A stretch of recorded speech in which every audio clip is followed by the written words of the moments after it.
고전번역대학원 도가철학 특강. 오늘은 지난 시간에 이어서 장자철학에 대한 겁니다. 오늘은 이제 장자가 얘기하는 형이상학 부분이에요. 이제 도하고 천에 대한 설명을 하고 있는데, 제일 잘 분석해 놓은 것이 유소감. 유소감은 이제 본체, 우주론, 경지론 이렇게 해가지고, 본체론하고 우주론은 이제 이 세계에 대한 설명이에요. 이 세계가 어떻게 존재하고 생성되었는가 그런 얘기고. 근데 이제 이거는 이제 기본적으로 노자하고 비슷합니다. 다만 노자와 다른 점이 뭐냐면 이제 주체의 경지, 수양 경지론에 해당되는 부분이에요. 이 부분을 더 강조한 거고, 장자철학에서는 이 세계가 어떻게 형성되었는가 이런 도에 대한 우주론, 본체론의 논의보다도 경지론의 논의가 훨씬 중요하다고 일반적으로 얘기합니다. 그럼 이제 첫 번째 도의 이제 본체론과 우주 생성론 부분을 보시면, 여기 이제 대종사편에 자세하게 나와 있어요. 그래서 실제로 나타나는 작용이 있고, 존재한다는 증거가 있고, 자기도 없고, 형체도 없다, 이렇게 되어 있는데, 우리가 지금 오감을 통해서 경험하는 이 세계 자체가 도에 의해서 이루어진 것이에요. 그래서 그거에 대한 이런 설명이에요. 귀신도 신묘하고, 상제도 신묘하게 하고, 하늘과 땅을 낳고, 태극보다 앞에 있고, 육구가 아래에 있다. 이게 어디에나 있으면서 다른 것에 의해서 생겨난 것이 아니다. 그런데 이제 또 중요한 점은 뭐냐면, 장자의 다른 편의 글들을 보면, 도에 의해서 만물이 생성되었다라는 우주 생성론적 시각을 부정합니다. 여기 이제 염구하고 중리의 이유를 통해서 이렇게 표현된 거 있죠. 하늘과 땅이 아직 생겨나지 않았을 때 알 수 있는가? 그랬을 때 중리 공자가 하는 말이 알 수 있다, 옛날에 지금과 같다 이렇게 돼 있어요. 그래서 어떤 면에서 보면 사실 이게 이제 인간의 이성적 사유하고 이제 좀 충돌이 일어나기도 하는데, 우리도 지금 요즘 허블 얘기도 하고 우주 팽창론 얘기하고 그러잖아요. 그러나 달리 거기에 대해서 이렇게 비판적인 시각을 가지고 있는 우주론, 이론 물리학자들 얘기 보면 이 세계가 항상 이렇게 있다라고 보는 쪽도 있습니다. 근데 장자의 생각은 그런 것 같아요. 이 세계 자체가 항상 이러한 모습이다라고 이해합니다. 그게 동양인들의 기본 생각이에요. 그래서 여기 도론에서 이렇게 얘기하는 거 중요한 것들은 뭐냐면, 그러면 도가 어디 있는가 일반적으로 얘기했을 때, 도 자체가 우주 안에 있는가 우주 밖에 있는가 이 문제입니다. 이게 뭐냐면, 이게 내재하는가 초월하는가 이런 문제예요. 이렇게 우주가 있으면 여기 안에가 이렇게 도가 있는가 밖에 있는가 이런 얘기예요. 근데 일반적으로 동양 철학은 내재설이에요. 외재설은 없습니다. 그러나 이게 초월돼 있다라는 거, 이거는 서양적이에요. 그래서 도와 만물의 관계는 초월하면서 내재하는 거예요. 그래서 도는 천지 만물과 같은 것은 아니에요. 그러나 천지 만물 밖에 존재하는 것도 아닙니다. 이 세계 안에 이렇게 초월해요. 그걸 내재 초월이라고 유학자들 많이 쓰고 그러는데, 이거는 이제 도를 통해서 이 세계를 이렇게 설명하는 겁니다. 근데 이제 이 세계에 대한 설명이라면 천은 무언가, 김충렬 교수는 장자철학에서 핵심 개념, 중요한 개념을 천이다라고 이렇게 설명하던데, 이거는 가치 개념이에요. 제가 볼 때는. 그래서 천연, 자연스러운 것들, 인간의 타고난 것, 근데 인간의 어떤 이상적인 세계를 천으로 이렇게 장자는 표현했습니다. 그래서 도의 세계라는 것은 특징이 뭔가? 정체성하고 편재성이에요. 정체성이라는 것은 뭐냐면 이 온 우주가 이렇게 있으면 이건 하나예요. 이것과 저것, 우리는 흔히 이것은 나고 저것은 나가 아니다, 타자다 이렇게 구분하는데 도의 세계에서 바라보면 나와 다른 것의 존재는 같은 거예요. 같이 존재합니다. 그리고 이거는 이론으로 배우는 세계가 아니에요. 실제 여러분들이 그걸 체험을 해야 돼요. 그런데 그거는 분명합니다. 나와 남이라는 것은 따로 존재하는 게 아니에요. 같이 존재하고. 그리고 이게 자타불인데 나하고 남은 뭐예요? 둘로 이렇게 나눠진 게 아니에요. 관련되어 있습니다. 이 관계성을 갖고 있어요. 그래서 내가 남이고 남이 나예요. 그거는 분명합니다. 그래서 이 정체적인 세계 안에서 우리는 같이 이렇게 어울려서 살아갈 뿐입니다. 그 다음에 이 전체를 이렇게 도로 이렇게 표현하고, 그 다음에 두 번째가 편자, 편재성. 이게 두루 편자예요. 두루두루 어디에나 이렇게 있다라는 거예요.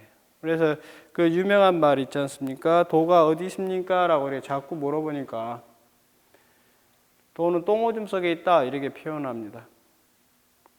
그거는 내재초로 그렇게 표현한 거예요. 이 세계에 존재하는 모든 것들은 도와 무관한 것은 없습니다. 도의 세계에서 이 세계가 펼쳐지고 있기 때문입니다. 여기 지금 도를 그 동과학자가 물어보는 거 쭉 나오잖아요. 그 말이에요. 똥오줌 속에 있다. 도가 사물을 초월한 거라 여겨서는 안 된다. 우리는 자꾸 서양 사람들 그 사고방식들 있잖아요. 그 신이라는 것이 마치 우주 밖에 존재하면서 이 세계를 관장하는 것 같이 이렇게 이해해요. 그러나 그거는 만약에 신이 우주 밖에 존재하는 어떤 것이라고 한다면 그러한 존재는 나하고 아무 상관이 없는 거예요. 그러니까 신이라고 개념이 그렇게 돼 있는데 신이라고 하더라도 신은 이 세계 안에 존재해야 돼요. 그것이 동양 철학에서는 나의 마음이에요. 심. 나의 마음을 통해서 신이라고 부르든 도라고 부르든 그걸 알 수 있다라는 겁니다. 이게 기독교에서는 이게 초기 기독교의 그 영지주의에 해당되는 부분이에요. 그노시스라고 하는데 그 사람들은 그렇게 했어요. 근데 그것을 이제 정통 가톨릭에서 그걸 깨버렸죠. 이단으로 몰아붙이고 없애버렸습니다. 근데 원래는 그게 맞는 거예요. 초월한다라는 것은 안에 있는 거예요. 내재한다는 뜻입니다. 그래서 여기 이 도가 하나라는 거, 도는 어디에나 있다라는 이 세계에서 보여주는 건 뭔가? 여기 지금 도는 천지만물을 초월하고 편재한다, 내재한다 이렇게 돼 있잖아요. 방금 얘기한 겁니다. 바로 우리가 그것을, 도라는 것을 내 마음의 수양을 통해서 이해할 수 있다는 거예요. 알 수 있다. 우리가 그 인식한다라는 뜻이에요. 이게 서양 철학에서 하는 인식론. 그 칸트 있잖아요. 서양 철학에서 유명한 학자인데 칸트는 물자체 딩안지히 해가지고 이거는 우리가 알 수 없는 무엇이다 해버려요. 알 수 없다고. 근데 내가 볼 때는 그래요. 알 수 없는 것이 존재한다라는 걸 자기는 어떻게 아는가? 그리고 우리가 알 수 없는 것이라면 알 수 없는 것은 추구할 필요가 없어요. 추구할 수도 없고 추구할 필요도 없고. 그러니까 칸트는 어떻게 해요? 거기다 서양학자라 그래요. 하느님의 은총을 넣어놓고 은총을 통해서 알 수 있는 것처럼 얘기를 해요. 그거는 말장난입니다. 하느님이라고 하는 그 무엇을 통해서 그가 나에게 아는 것을 인식할 수 있도록 해준다라면 그것은 남이 나에게 주는 거에 불과합니다. 언제라도 뺏어갈 수 있는 거예요. 그거는 말도 안 되는 얘기입니다. 그러나 동양 철학의 유불도 전체는 그렇게 이해하지 않습니다. 우주, 이 세계, 인간은 이 세계를 이해할 수 있어요. 근데 그것을 이해할 수 있는 방법은 뭔가? 나의 마음을 이해하는 걸 통해서 가능해요. 왜냐하면 나라고 하는 존재가 이 세계하고 떨어져 있지 않기 때문에 그렇습니다. 그래서 실제 그것을 체험을 해야 돼요. 체험. 이게 공부라는 것은 이게 책 몇 줄 읽어가지고 이게 이해하는 그런 거 아니에요. 글은 쓸 수 있잖아요. 공부를 하면.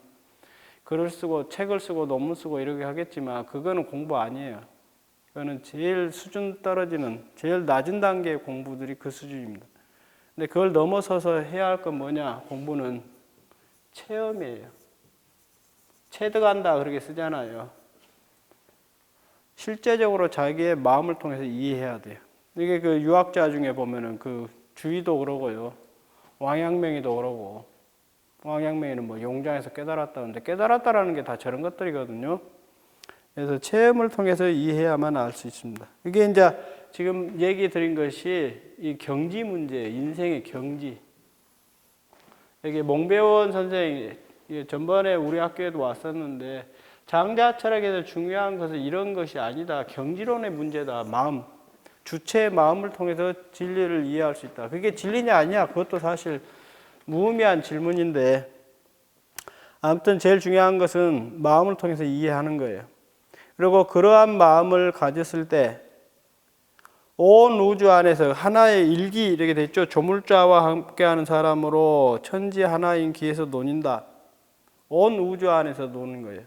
그래서 장자는 뭘로 표현하냐면 천하를 천하에 감춘다 이렇게 되어 있습니다. 만약에 인간이 수양을 통해서 이러한 경지를 이해하게 되면 바로 온 우주 전체가 이렇게 나다라는 것을 알 수 있어요. 나하고 남을 이렇게 따로 구분하는 것은 무의미해집니다. 그것이 이제 도추의 세계가 되고 그 최종적인 인간의 마음, 참된 모습이라고 이렇게 볼 수 있어요. 근데 그 부분에 대해 이제 얘기가 뒤에 나올 겁니다. 그래서 이 인간의 삶도 뭐요, 기, 취산 이렇게 돼 있는데 그건 그렇고 그 다음에 천일의 세계 부분이 뭐냐면 아까 얘기했던 거 가치 규범의 세계입니다. 그런데 이 세계는 천일로 이렇게 표현되는 게 뭐냐? 이적 가치 규범으로 차별하는 세계가 아니다라는 거. 자연스러운 세계예요. 천지 만물이 꽃이 피는데 무슨 이유가 있습니까?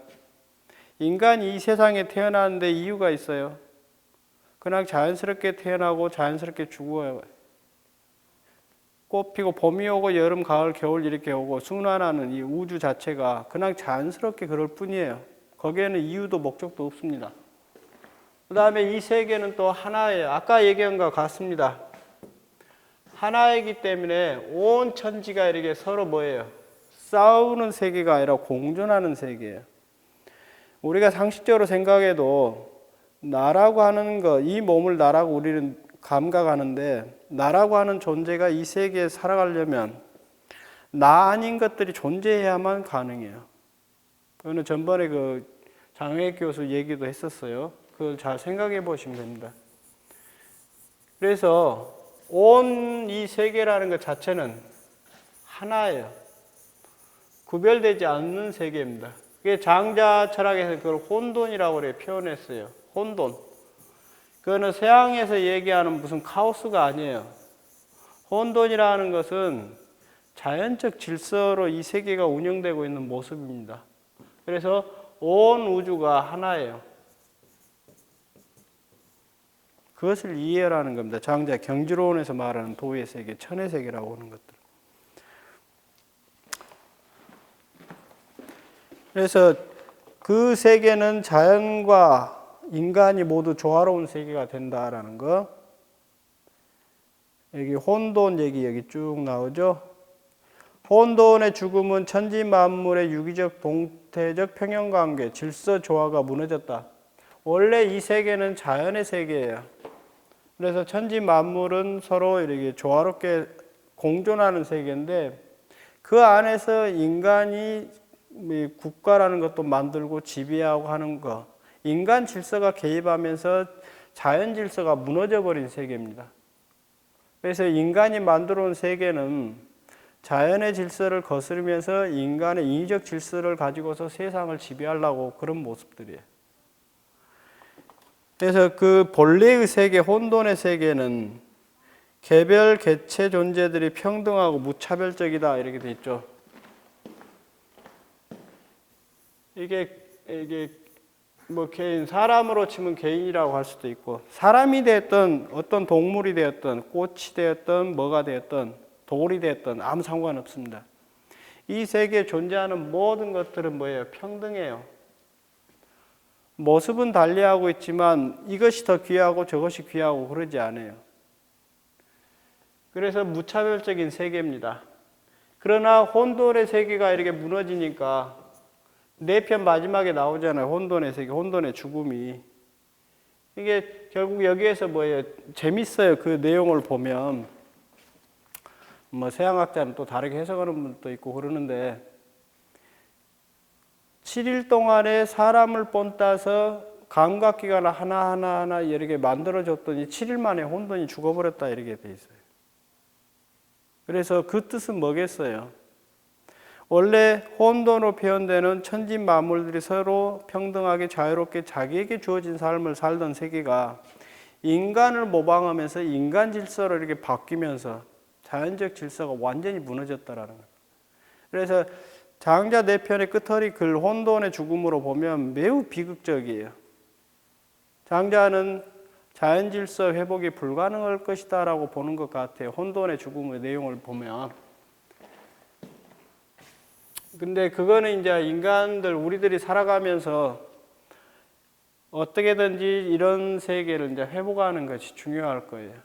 지금 뭐 코로나 뭐 시끄럽고 전염병 때문에 지금 난리잖아요. 그래서 이전의 삶으로 돌아가지 못할 것이다. 어쩌고 저쩌고 얘기하고 새로운 뭐 삶의 질서가 생긴다 그러는데 좀 더 깊게 이렇게 성찰해 보면 여기에서 말하는 세계로 돌아가면 돼요. 그리고 이 천으로 표현되는 세계는 결국 장자가 말하고자 하는 이상 세계를 설명하는 것입니다. 장자 글에서는 지덕지세, 지극한 덕이 있는 세상이고 덕을 세운 나라 이런 뜻인데요. 그 세계에서는 뭐 국가가 있고 군주가 있어서 이 세상을 지배하고 하는 게 아닙니다. 어진이를 숭상하지 않고 능력 있는 사람 부리지 않고 위에 있는 사람은 나뭇가지처럼 서 있어도 백성들은 사슴처럼 뛰어놀았다 이렇게 무슨 동화같이 이렇게 글을 써놨어요. 근데 여기에서 표현하는 것들은 뭔가 아래 글처럼 그 자신들의 천일, 도라고 해서 상관없고요. 하늘로부터 받은 본성대로 이렇게 옷을 짜서 입고 밭을 갈아서 먹으니 동덕의 세계. 자연이 나에게 준 삶을 온전하게 살다가 온전하게 죽는 그런 세계를 표현한 것 뿐이에요. 근데 이제 다시 이렇게 초월자유 내지 인간의 문제를 이렇게 들어가 보면 지난 시간에 장자 철학이 이제 그 실존 철학으로 설명을 했었는데 거기에서 인간이 겪는 문제가 뭐였냐? 죽음의 고통이라고 그랬죠? 인간이 삶 자체도 그 흔히 어른들 표현대로 그래요. 사람으로 태어나서 한 세상 살아가는 게 쉽지 않아요. 근데 어느 정도 삶을 살아보면 산다는 것 자체가 그냥 유치해요. 사는 것은. 별것도 없고 그렇고 그런 날들의 연속이에요.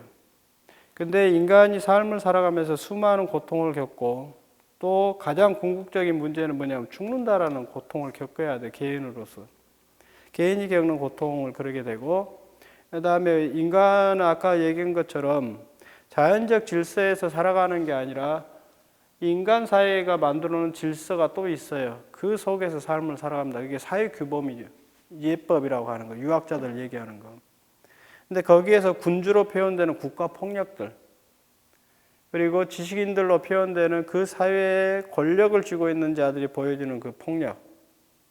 많이 배우고 많이 가진 자들이 없고 못 배운 사람들을 무시하고 함부로 이렇게 대하는 거. 그래서 그 사람들은 그 못 배우고 가난한 사람들은 하늘이 준 자신의 삶을 온전히 살아가지 못하고 고통 속에 살다가 죽습니다.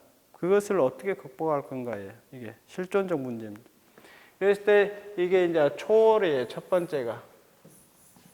그래서 초월이라는 것은 우리가 삶을 살아가다가 이렇게 절망하는 상황을 나타냅니다. 여기 지금 개체와 사회에서 나오는 문제들 있잖아요. 거기서 오는 게 이제 성심, 인간이 갖고 있는 이렇게 편견의 문제입니다. 인간은 이렇게 이루어진 마음인데 성심, 이걸 갖고 있어요. 이걸 벗어나야 합니다. 근데 이런 편견으로 표현되는 이미 이루어진 마음이 있으면 뭐가 있냐면 애락이 생겨요. 편견이 있기 때문에. 우리가 가장 큰 편견, 모든 사람들이 가지고 있을 거예요. 삶은 좋고 죽음은 나쁜 거다 이렇게 보는 거. 근데 삶이 좋고 죽음이 나쁘다는 근거는 없어요. 따져보면. 우리가 태어난 것도 자연질서에서 태어났듯이 우리가 죽는 것도 자연질서에 따라서 그냥 죽을 뿐이에요. 다만 우리의 마음이라는 것은 이런 방향으로 진화를 해왔어요. 그래서 삶을 좋아하고 죽음을 싫어합니다. 근데 그럴 필요 없어요. 그걸 극복해야 합니다. 그게 이제 초월자의 추구하는 과정에서 필요한 것들. 그리고 그러다 보니까 여기 슬퍼하는 일과 기뻐하는 일들이 매일 생겨요. 그래서 좋은 일이 있으면 기뻐하고 마음에 좀 슬픈 일들이 생기면은 슬픔에 빠져가지고 심하면 자살해버리죠. 자살하는 사람들은 뭐예요? 삶을 싫어하고 죽음을 이렇게 추구하는 거예요. 마치 내가 죽어버리면 모든 문제가 해결될 것 같은 착각을 하는 겁니다. 근데 그거는 불가능해요. 내가 나의 마음을 통해서 애락, 슬픔과 기쁨이 오는 문제를 해결하지 않는 이상은, 그리고 자살해버린다는 것은 회피하는 것이지 문제를 해결하는 거 아니에요. 그래서 이 문제, 오욕칠정들 있잖아요. 이걸 해결을 못해요. 우리가 이런 편견을 갖고 있는 한은 좋다 나쁘다라는 것부터 자유롭지 못합니다. 그 다음에 하나가 이제 이게 사회적 관계에서 나오는 것들. 세상 사람들은 다 나름대로 배운 것이 있어요. 경험하고 배우고 한 것들이 쌓여가지고 자신의 관점을 가지고 있습니다. 그래서 이건 옳다, 저건 그르다라고 자꾸 판단하고 그걸로써 상대방을 이렇게 제어하고 심한 경우에는 폭력을 씁니다.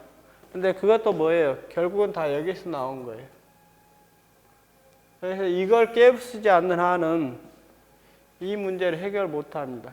근데 아까 애락 문제 했잖아요. 이렇게. 우리 삶에 수도 없이 많은 슬픔과 고통들, 때로는 즐거운 일들이 생겨요. 근데 그게 내 마음대로 안 됩니다. 왜 그러겠어요? 우리가 가지고 있는 그 감정, 정이라는 것에 끌려서 슬퍼하고 기뻐하는 것들이 이렇게 생겨나요. 근데 그것은 여전히 성심에서 못 벗어났기 때문에 그렇다는 거예요. 때가 되면 다 오고 때가 되면 다 사라지는 건 어쩔 수 없는 것들입니다. 근데 그것은 마음 공부를 통해서 해결할 수밖에 없어요. 그래서 이게 인간이 미혹되어 있다라는 뜻인데, 그래서 이 애락의 문제도 생기고 시비의 문제도 생겨요. 근데 그걸 어떻게 벗어날 수 있는가? 바로 여기 좌망론으로 표현되는 거 있죠. 이게 수양론 문제인데, 이게 이제 좌망론, 그 다음에 심재론이에요. 근데 아마 그 장자책을 보시면 알 텐데, 거의 90% 이상의 책들은 좌망론하고 심재론을 구분을 안 합니다. 근데 달라요. 좌망과 심재, 왜 이렇게 두 가지 있는가 다릅니다. 요거는 초월할 때 필요해요. 요거는 그 내재, 세상 문제를 풀어갈 때 필요한 방법이고, 마음 공부를 할 때 필요한 방법이에요.